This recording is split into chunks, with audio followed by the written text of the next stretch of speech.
Hi everyone, today we're going to talk about calculating the installation gap for vertical movement. There are a few things that you need to consider when calculating the installation gap for vertical movement that are different to accommodating standard side-to-side movement.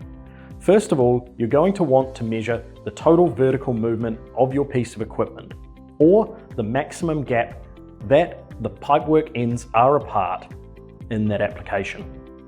You also want to measure the position that the pipework is apart when the machine is stopped. Once you've done that, using the BFM installation gap calculator, enter your connector diameter and length and select any side-to-side movement or offset that you might have in your pipework. Once you have that, the calculator will give you a recommended installation gap. Now, if you know your machine stops at the maximum of the vertical movement, simply take the installation gap recommended by the calculator as the installation gap for your application.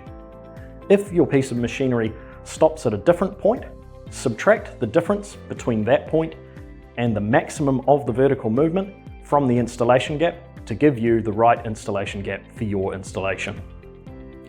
So why is it so important to get the installation gap right in vertical moving installations? Well, we want to stop your connectors from being too compressed or too stretched in application. If the connector is too compressed, it can lead to bunching points, which can lead to excess wear or product buildup inside your connector. If the connector is too stretched, it can be torn or pulled apart by the movement forces of your machinery. It's really important that we get these installation gaps right so that you get the ideal lifetime out of your BFM Blue Band connectors.